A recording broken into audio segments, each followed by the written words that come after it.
Tonight on Joy News Prime, General Legal Counsel justifies to Parliament mass failure of applicants to the Ghana School of Law. Mobile telephony subscribers complain about impending increase in tariffs by network operators from November 26. This data, but for learning, for making business, and now you are putting tax on those things. It doesn't help. It's not helping us at all. Former President Rawlings accuses his successor, former President Kufuor, of double standards and blames him for some flooding in parts of the capital. Villaggio villages and those things built in a waterway. So if he can do it, why can't others do it? Their houses and their factories on the southern side of the motorway. He also shares a Sex for Grace testimony that hit closer home. If she doesn't open up for a man, she won't get a job. Instantly I said in my head, I hope this disease doesn't get grip of my country someday. I'm Israel and Joy News Prime comes to you live from the Joy News studio Kokomlemle here in Accra with digital address GA0992539. Stay tuned in.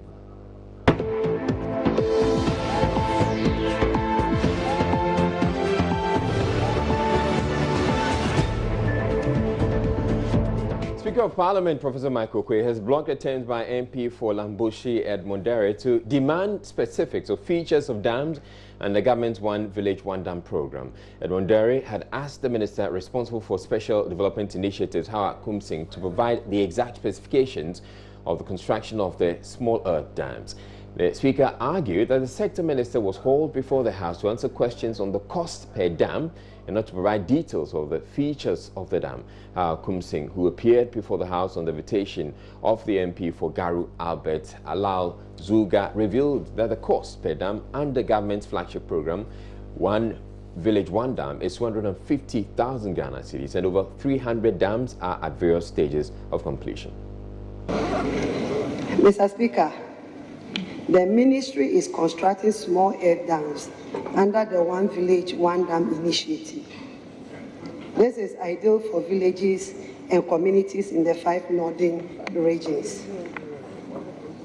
Mr. Speaker, in 2018, the ministry, in collaboration with Ghana Irrigation Development Authority, the Northern Development and Metropolitan, Municipal and District Assemblies in the northern regions, identify a total of 560 sites for the construction of small earth dams.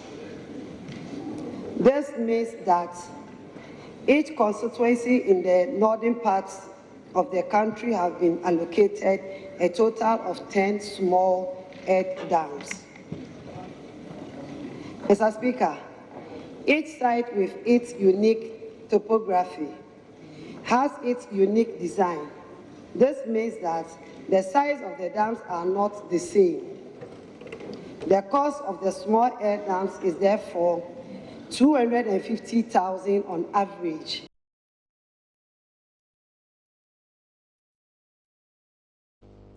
Now, the question from the MP for Lambushi Edmund Derry asking the minister to provide the exact features of the construction of the small earth dams and other infrastructure for poverty eradication program was, however, blocked by the Speaker. Lovely, Mr. Speaker, I want to know from the minister specifically the features involved in constructing the 250,000 so-called earth dams. The figures involved in... Mr. Speaker, I did mention several times. I did mention several times. The specification, I mentioned this. That is what I want to know. You can spell it. So if the features that is the case, I ask of specifications. You mean to say features? Features. F-E-A-T-U-R-E-S. Very good. So that is what I answered. Yes. The features, the specification involving in constructing 230,000 or 250,000 dams. Thank you, Mr. Speaker. It is very useful to know, but the question talks about cost, not configurations and features, because these are matters of detail. their architectural, technical, mechanical, engineering. Ask the minister a question and she will provide the answer at the appropriate time in the appropriate manner. But to bring the minister by way of the cost of dams, and then you want to ask a question on specifications, it's definitely not out. It's out of order. Well, in a separate development, members of the General Legal Council have been justifying to Parliament the mass failure of law degree holders seeking admission to the Ghana School of Law. The GLC, led by a judge of the Supreme Court, met with the Constitution and Legal Affairs Committee to share details of the entrance examination reports, which they say showed that more than 50% of students who wrote the exam deviated in their answer to the first question. They also found that some law faculties across the country were violating the terms of their accreditation. Chairman of the committee, Ben Abdallah, has been speaking with Joy News' Kwesi Parker-Wilson. Some of the revelations that they've made are very staggering. We didn't know that they deliver an examiner's report. Today they told us. We had heard that there was an attempt to ask for more facilities to cater for at least more students that will be entering the law school to the tune of, let's say, 1,000. But now they have confirmed it before us.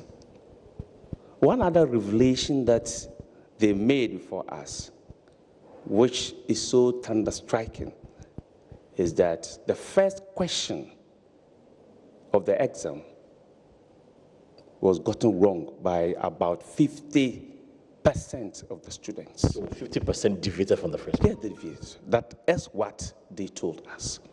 And if, were there any evidence to support and if that is indeed the case, then this should come as a surprise. But did you ask for any evidence to support that? Probably could just be a mere talk or mere allegation that they are making. We have no reason to doubt their integrity. This is a team that consists, or that was led by a Supreme Court judge, consisting of the president of the Ghana Bar Association, consisting of the judicial secretary.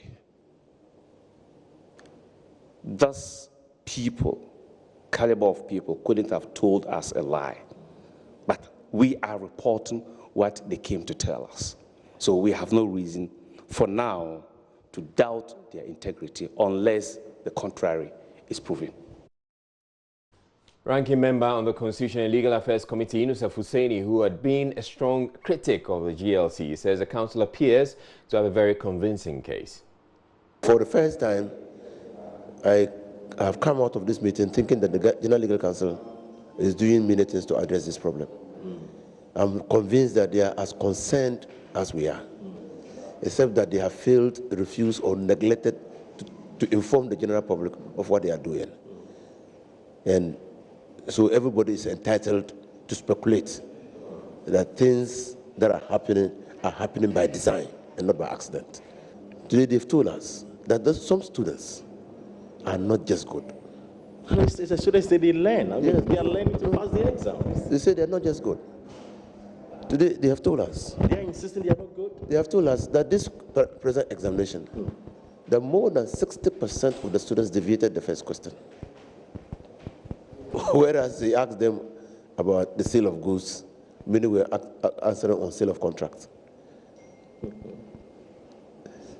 And they demonstrated by saying, look, even the question that was just testing their knowledge of the laws of Ghana, the sources of law, Article 11 of the Constitution, most of them took the question literally. You are a student, or you have just completed the University of Ghana, and you have been consulted on the laws of Ghana. Where will you look for the laws of Ghana? Some wrote that they didn't attend Legon. That was their answer. They didn't attend Legon. You know, so today, that's why I'm saying that. And so I told them in the meeting that it appears that we are all on the same wavelength. They have told us, and Chairman will confirm, that there is a bill currently before the Attorney General's office that is seeking to constitute the General Legal Council into a regulatory body. And the General Legal Council will go around all the law schools or the schools offering law. So the faculties. Faculties, and inspect the facilities, their staff, their curriculum, and set standards. That's what we have been talking about.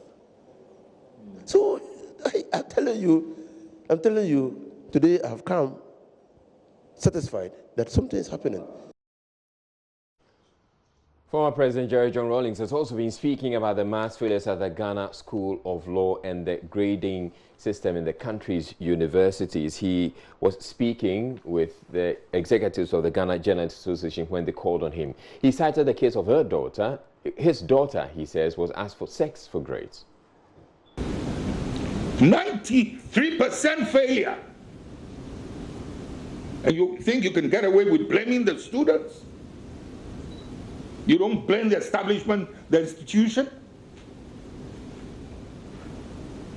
Water cannons go firing rubber bullets at them.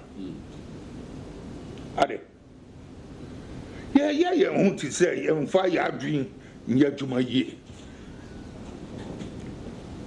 No matter how bad these things can be, you know, destroying merit, credit, you're killing the fire of idealism in the youth. You're destroying your future.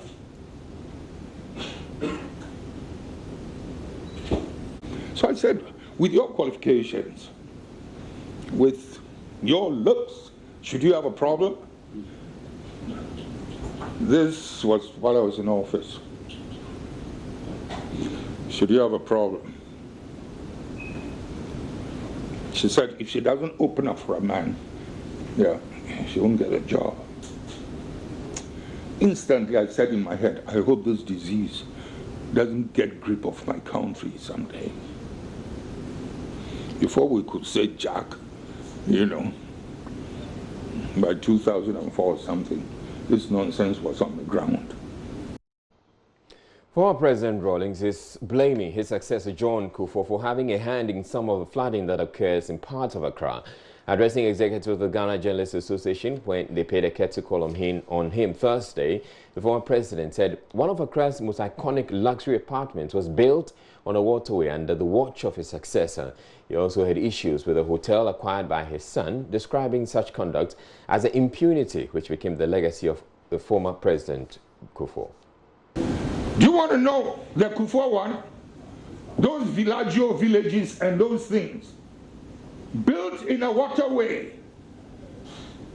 So if he can do it, why can't others do it? Their houses and their factories on the southern side of the motorway, where it blocks the waterway, heavy rain, and WN this thing die. Nobody could stop them. I said, that's Nkrumah's legacy. We can see it.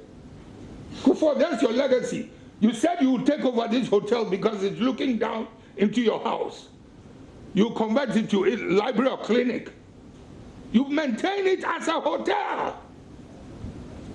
So what kind of double standard is this? See the power of that English language? That's what he speaks. That is the law is written in that language.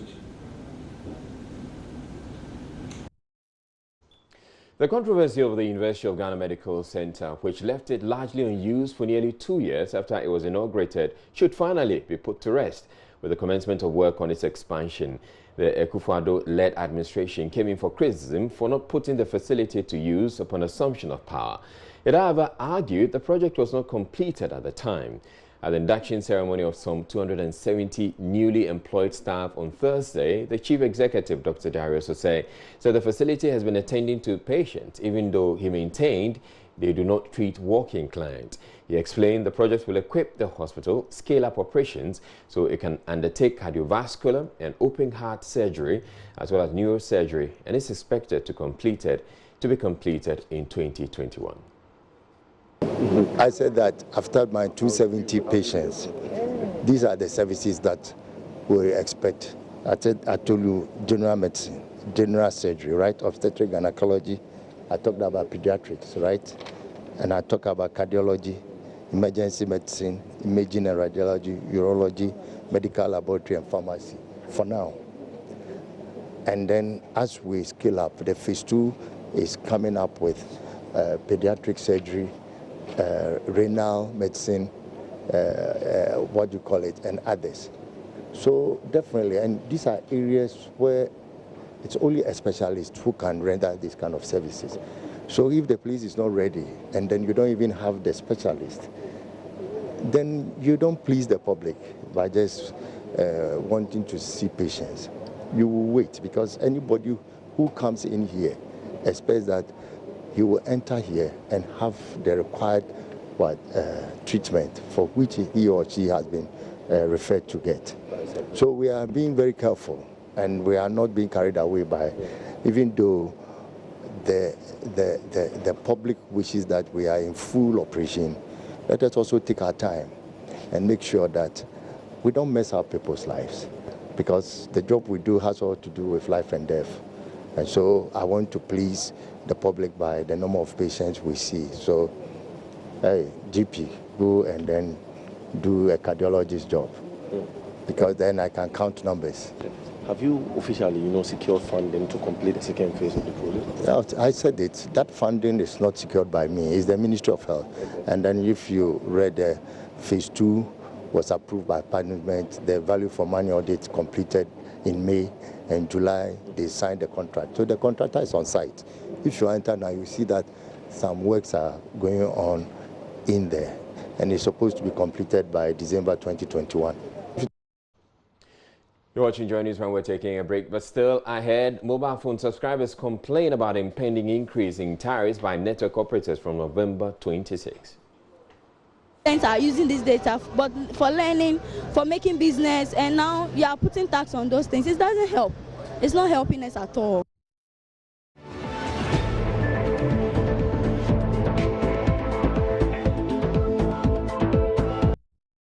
Now, the Bongo District Assembly has cut short for the construction of an ultra-modern lorry park in the town to help ease congestion and improve town planning. The 475,000 Ghana cedis project is expected to be completed in 6 months. Here's a report by correspondent Albert Torre. The commercial area in the Bongo Township is typically a small area, gradually becoming too congested as development increases, and therefore the need for proper town planning. At the official sword-cutting ceremony for the construction of the new lorry park to begin, Bongo District Chief Executive Peter Ayembesa explained that free vehicular movement within the township was becoming difficult, the reason for which a well-planned lorry park had become necessary. When you enter Bongo, you might not notice that this is the district capital. That is why we decided to prioritize the lorry park. It is an important component of our development agenda and effort.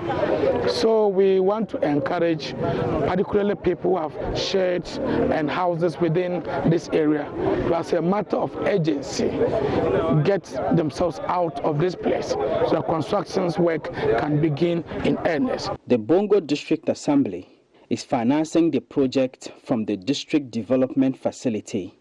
The project is expected to be completed in 6 months. This project will cost the Assembly or the government 475,000 Ghana cedis. We are expecting the contractor to, within a 6-month period, be able to put up 10 lockable stores, construct 3 different sheds for passengers and pedestrians and drivers and their people, and then pave the entire place so that when it rains, would not experience mud within the lorry park. The paramount chief of the Bongo traditional area, Naba Baba Salifu Lemyarum, called on the people of Bongo to support the District Assembly to execute the project on schedule.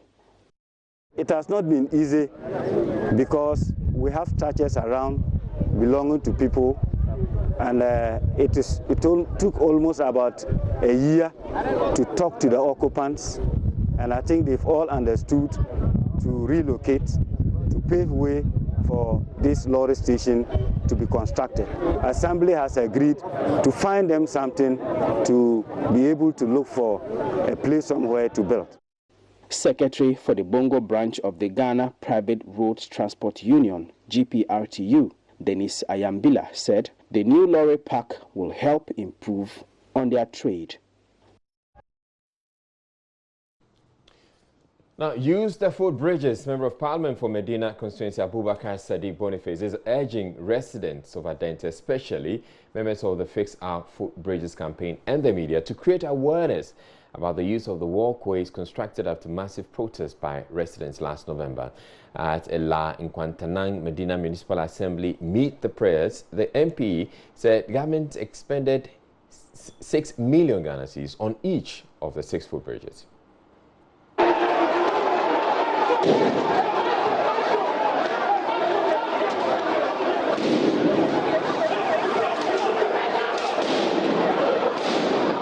The angry residents blocked the highway to register their frustration over the then abandoned footbridges after a first-year female student of the West Africa Senior High School was killed on the road.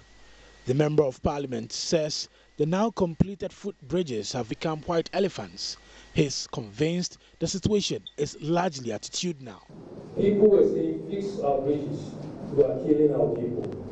Each bridge cost the government 6 million Ghana cedis. We have 6 of them, 36. So now, is it the government that has to campaign, or is the people who requested for it? Because almost every day, the president was being busted, was being attacked, insulted. He has known he is inhuman, he is insensitive. Today, we have all the 6 bridges fixed. In fact, before me, I was going to agree the bridge at the last but one, SDA. Then we saw a lady with the child in school uniform. Fortunately, there were 2 policemen. I know what the policemen did. They arrested and told them to stand there. And asked them why she didn't go by the footbridge. She said the footbridge was too long. Habit formation is difficult to abandon.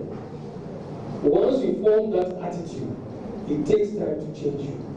On sanitation, Municipal Chief Executive Jennifer Dede Afagbeji said the Assembly recently got an amount of 8,000 Ghana cedis in fines from sanitation offenders. She bemoaned the dumping of waste on the highway and open drains and warned arrests will continue. Done some prosecutions. We do the task force, midnight swoops to arrest people. People carry garbage from their homes and dump on the highway. Yeah. Initially, the volumes of refuse that we were experiencing on the Zongo Junction, Atomic Zongo Junction road has, it's gone down. Yes. And that's because of the swoops that we've been doing. Sanitation task force goes round. Madame Dede Afagbeji also said the demolition of the Redco flats has brought peace to residents, insisting the crime tag on the municipality is no more, as the Municipal Security Council has adopted an innovative approach of using motorbikes to patrol impassable areas. Redco slum was brought down. We had over 2,000 illegal structures sitting on a 20-acre of land, and consistently every crime that was happening in this area, the municipalities, adjoining municipalities, they were arresting the criminals from Medina. That is not the kind of image we want for our municipality. And this has gone a long way to improve on the security and the safety of our people in the entire municipality. We also have security surveillance and patrol teams that go round. Now, with the intervention of the MP as well, all our security units have motorbikes, and so they are able to move. At first, they will take... The lack of beds in public hospitals across the country has forced doctors to treat some patients on benches and the floor, while others were made to wait on plastic chairs as a result of congestion at the emergency unit of the hospital. Many patients have died due to this phenomenon. On Thursday, the Goel Company Limited donated 1,000 beds to the Ministry of Health to be distributed to hospitals across the country. Speaking in an interview after the handing over, Deputy Health Minister Tina Mensah revealed the beds will go a long way to solve the no-bed syndrome and was grateful to the oil marketing company. When you talk about no-bed syndrome, like I have always said, it is not just the bed. At times it comes from spacing where you even put the bed. If you don't expand the hospital, you cannot put more beds. Some of the facilities were built so many years ago that you need to expand before you can put in beds. At times too, people who hitherto should have been discharged to go home are still at the hospital. So when the sick people come, there is nowhere to put them because people are still occupying the bed. And the last but not the least is the bed that we always talk about. But I think this is where Goel has been meeting us since the past 2 years that I've been in the health office. And we will thank them because every donation that they make to us goes a long way, not even a short way and a long way. The company gave delivery, baby and recovery beds. Group Chief Executive Kwame Osei-Prempeh said the company was concerned with the frequent loss of lives due to the menace. I realized that the shortage of beds in our hospitals was becoming critical, and therefore we decided that we are going to help the ministry. That's the reason we decided to donate these beds to ease the pressure on our health facilities in terms of beds, hospital beds, for delivery, for children, and normal hospital beds. That's the reason. It is part of Goel's policy that we are owned by Ghanaians. We are truly Ghanaian. We have to give back part of our profit to Ghanaians, and therefore we look at where Ghanaians will need us most, especially in health delivery, and we provide that support. At least 135 people in the Upper East region who had various forms of physical defects have undergone free plastic surgery offered by the international charity Restoring Emotional Stability Through Outstanding Reconstructive Efforts, Restore. The charity has been performing free reconstructive surgeries for people in the region every year since 2009. Upper East correspondent Albert Sore reports. Every year, the Restoring Emotional Stability Through Outstanding Reconstructive Efforts, Restore, a worldwide foundation, through its founder, Dr. Michael Kwame Obeng, performs free surgeries for persons across the country who cannot afford the cost of medical procedures needed to correct various forms of deformities they suffered either by accident or by birth. This year, through the efforts of the Deputy Director of Diaspora Affairs at the Office of the President, Dr. Nadia Adongo Musa, the team of medical practitioners extended their services to the Upper East region. As you all know, this year is a year of return, so we have done various way of activities, and then again, Restore is back. Our very own diasporan, Dr. Michael K. Obeng, who is based in LA, one of the top plastic surgeons in LA, but has given his time. Every year he comes home, and 3 years ago we connected, and I threw the request and invitation for him to come to Bolga. They screened over 100 patients, and surgeries have already started. We've gone through over 6 surgeons already, and I think it's very overwhelming to see that in our very own ways what we can contribute.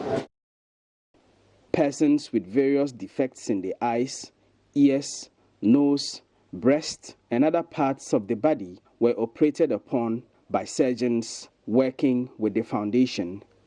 Cleft palates and other congenital defects were also taken care of.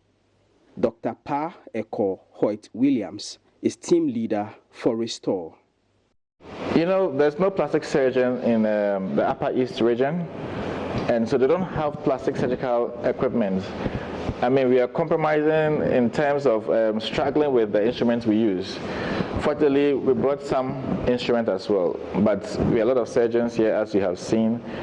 The management, Nadia, and all those people involved in the organization have done their possible best to make us very comfortable. And the most important thing is we are able to provide safe surgeries. Some of the people who benefited from the free surgeries spoke to Joy News. Oh, I'm relieved. Actually, when it happened, I felt like I was lost. But since they came, I felt relieved. And they've been very, very friendly and good to us. So at the time of the accident, I had multiple facial fractures. But the first hospital that managed me just did the soft tissue repairs. So that was why I reached out to Dr. Michael. My prayer is always with them, and I pray and I keep praying that God keep blessing their efforts, put a smile on people's faces. I was involved in a motor accident that has given me some facial, made my face is deformed some way. So when I heard of this team, medical team, who coming to do this work for us, reconstruction. So I said, let me also come and see. I'm happy to see the way the people, how they are interacting with us. They are friendly, and that has even given me hope. Reporting for Joy News, Albert Sori, Bolgatanga. Now, the country's mobile network operators have announced that tariffs will be going up from November 26, 2019.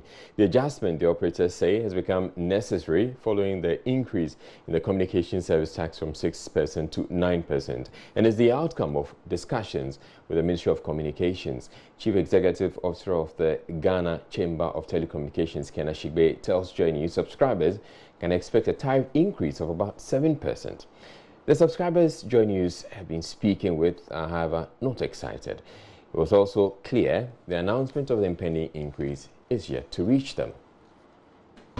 Okay, the increase in tariff is worrying we, the utility users, because as we buy, they tax us at the first place, and they are taxing us again.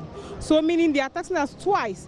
Like, for example, recently I just bought a credit data bundle 2 days ago. 20 cedis, and I was taxed 1 cedi 40 pesos instantly. And apart from that, immediately I realized the credit that goes is too much. So I think they should minimize those things for us. The tax is too much. In fact, it's burdening us, especially with those of us who are working online and the rest. I strongly feel that the authorities are not doing very well, because already there had been some increment, which people are already complaining about. If people are not yet satisfied, or they have not been able to explain to the people as to why such thing is taking place, and yet they are going to increase it to 7%, I feel then they are not handling the citizens very well, because there should be explanation as to why they are doing that. Already people are complaining that they don't understand why such tax all of a sudden. And here we are, hearing that there's going to be another increment. Is not fair at all. Because most students are using this data but for learning, for making business, and now you are putting tax on those things. It doesn't help. It's not helping us at all. It's giving us issue here and there. Now you can't even buy credit, because if you have to buy credit, depending on what you earn, you can't buy. If I'm earning 100 cedis a day and I'm buying credits instead of 2 cedis, I have to buy 5 cedis because they'll be taking tax 6% out of it. It's not helping. And secondly, increasing it too is not helping the country either. So we need to sit down, both the government and that of the network pooling stations. They need to sit down and do all those stuff, reshuffle everything. The increment is no good. It's not going to help us. It's not helping anybody. It's going to affect us more. We the students especially, it's going to affect us more. and this will end up finding out that people will stop using these phones, and then we'll end up not having anything better in this country. Thank you. Feeling so good about this whole thing, considering the fact that it is written that it's 5 cedi that I'm buying. How can I buy 5 cedi and by the time I realize recharging my phone, it will be like 4 cedi or 4 cedi 50 pesos for me? And I don't think this thing is so fair, because they are taking much more than they are expected to, you think? So what about the ones that are not even having money to buy all these things, and they are able to make some money to even purchase for these things, and you are taking about 7% out of what they are buying all the time? So every recharge that I buy, you are taking 6%, and that isn't even fair, and you are coming to take 7 more. So I think this thing all is a bias, something that is not good for us. So what I'll say is that the increment in the tariffs is affecting a lot of people, because already the economy is basically tight now and people are already complaining. Then coupled with all this, and this one is also setting in. So I don't know. I think Ghanaians are really in pain right now. And if they should go ahead and increase it, I think it wouldn't augur well for all of us. Now, global progress towards achieving the Sustainable Development Goals has been slow, and according to the United Nations, this means targets will not be attained if governments fail to take drastic steps to boost the mechanisms for achieving them. UN Global SDG report indicates rising inequalities and climate change as some of the areas with slow progress. Dr. Enes Folui, co-author of the report and scientist at the Forest Research Institute, explains. Our report sounds the alarm bell that we have a decisive decade ahead, because between now and 2030 is only 10 years. And with a reflection on the Sustainable Development Goals in the 2030 agenda, we have looked at how it has changed. The Sustainable Development has changed since Brundtland's report in 1987. And considering progress made towards the 2030 agenda, including the modeled pathways, we see a sobering picture. First, there are few targets that are on track. Secondly, many are off track. For example, hunger, malnutrition, health, etc. And then thirdly, there are several of the targets that are backtracking. CO2 emissions, probably after the economic recovery of 2008. Biodiversity conservation, which is a serious threat, and inequality across all scales. But in all, we sound a huge alarm bell that efforts must be significantly scaled up, since business as usual will not be an option. The Inter-Ministerial Committee on Illegal Mining is recommending a rollout of the community mining program after a successful pilot. In the Menfi East District of the Western Region, where the trials took place, officials say there's been a sharp decline in illegal mining. Some 4,000 miners are said to have registered so far to join the project at Obuasi Akrofrom. Committee consultant Dr. Na Dede Tego says its introduction will sustain the fight against Galamsey. Nanaya Jima traveled to Obuasi to interact with small-scale miners and filed this report. After closure of Anglo-Gold Ashanti mines in Obuasi, small-scale mining kept the city going until government introduced a ban. Despite reactivation of the mine, the town is yet to come alive again. Small-scale miners are unable to return to work due to the huge cost of mobilizing resources even after the ban has been lifted. Here is Maxwell Safuadu, who has been unemployed for about 2 years. Able President Olekufuado came up. He thought of having a means to clamp down all the illegal miners in our area. Therefore, such actions brought about unemployment, which all of us don't have any solution towards that. The community mining program introduced by government is expected to be the game changer for miners. Dr. Nadede Tegu explains. Whoever is mining without a license, we want to put them all together on one site so that we don't have people just mining any place that they want. So specific land site will be given to them, and then they will all mine as a community instead of everybody trying to do some kind of mining. It is mainly for people within the communities. If at the end of the day we've had people within the community satisfied, adjoining communities can come in, and then it extends to other people who are interested in mining. The small-scale mining industry has and will always be for Ghanaians, and the law is specific on that, and so it's an area only for Ghanaians. About 4,000 people have been registered to benefit from the 850-acre mine site at Adansia Krofrom, a concession previously owned by Anglo Gold Ashanti. Here at the site, construction workers busily panel metal containers being used as clinics and administrative offices for their activity. Field for gold processing plant is being prepared, all geared towards ensuring sustainable mining. Minister for Chieftaincy and Religious Affairs, Samuel Kofi Jamesi, explains how the proceeds will be shared. And the sharing plan will include those who invested in the mining, those who are working on the mining site, the community, the district assembly, the traditional councils, and then also there will be money available for reclamation and money available to ensure the people who work in those areas. So it means that everything is well sorted out, is well planned to the extent that the community itself will have the benefits direct. Even though small-scale miners in Obuasi are for the program, they want more processors to be allowed into the field to allow for competition. Leader Kofi Adams explains. The new mill processing machines to be constructed isn't something we are familiar with. We want them to give space to our local ones so we can have them in the enclave. This represents our miners with options so that the business will benefit us all. Despite the concerns, Mr. Adams and his colleagues are convinced community mining provides better alternative than the previous systems. Nana Ojima reporting.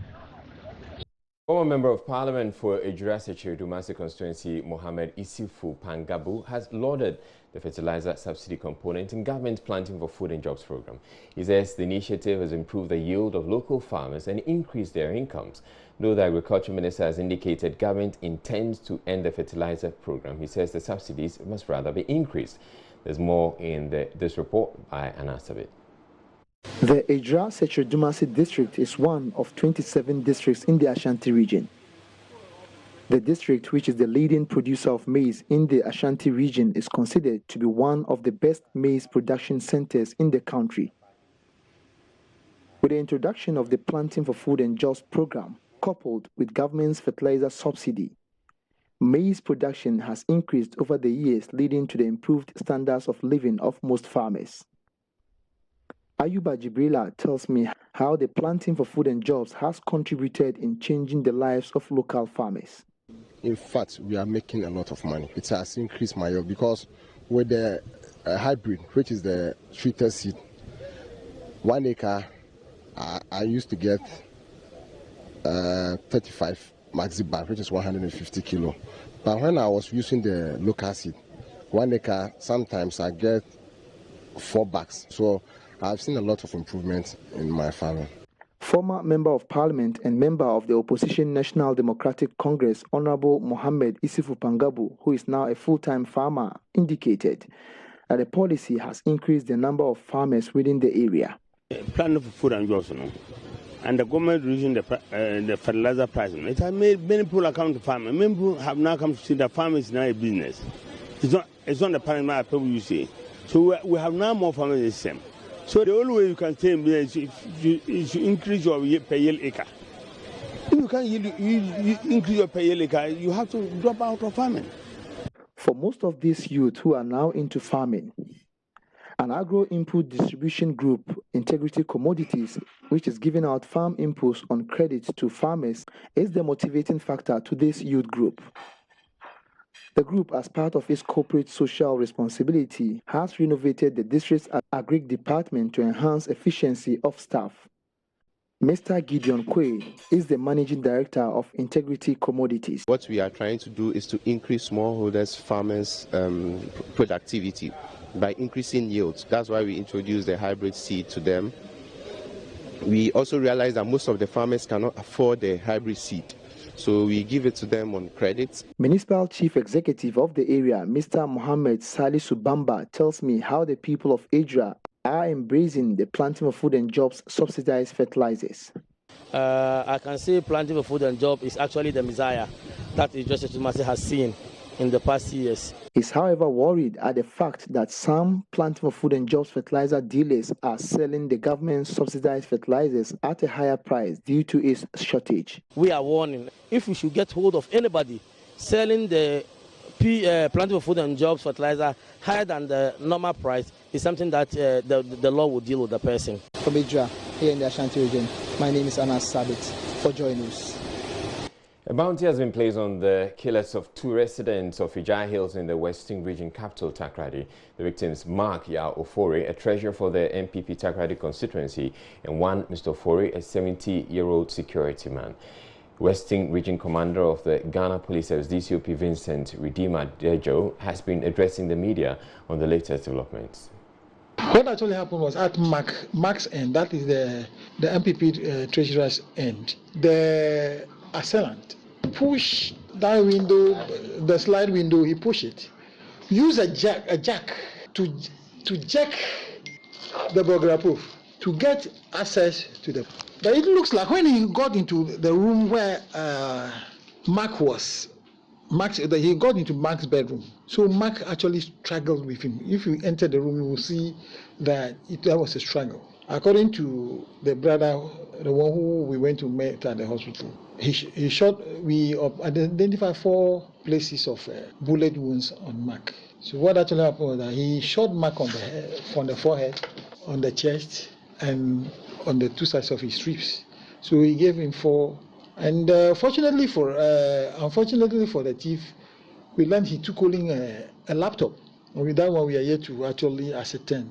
He took only a laptop. And then Mark's brother, Kofi, also came from the room and struggled with him. Kofi was tired. They struggled for a long time. Kofi was tired. And he went out to solicit assistance, help. Then the assailant ran away. In the process of running away, he was scaling a hill there. The weapon fell that he used. He didn't know. Then we discovered that during our scanning of the area, we discovered a weapon. It's a revolver. I've not seen it. It's the crime scene people who went and asked to go for it. So in short, that is what it is. It's a pathetic issue because Mark struggled for his life. Unfortunately, this assailant was able to overpower him because he was holding a weapon. One of the most important things I will request is the assistance from the public or from anybody, so far as this issue is concerned, is to give us information to enable us to clip whoever was responsible for this. I cannot say anything for now, but I will only say that there will be a handsome reward for whoever will let us get to the bottom of this issue by arresting the perpetrator of this crime. He was a lone ranger. He was alone. From the eyewitnesses, from the old lady who saw him leaving a place, and even from those that he accosted at Mark's place, they say he was alone. We are more than on top, because if you look at the places where the thing happened, you know, if there are new developing places, there are new developing places, and more so, sometimes the illumination of the areas is another problem for us. Those places are all newly developing, and that is one of the challenges that we have, because considering the expansion that is taking place, but all the same, we will not throw our hands into this one. I can assure everybody that we will put measures in place so far as that area is concerned. But thank you very much for watching. I'm Israel. You have a good night.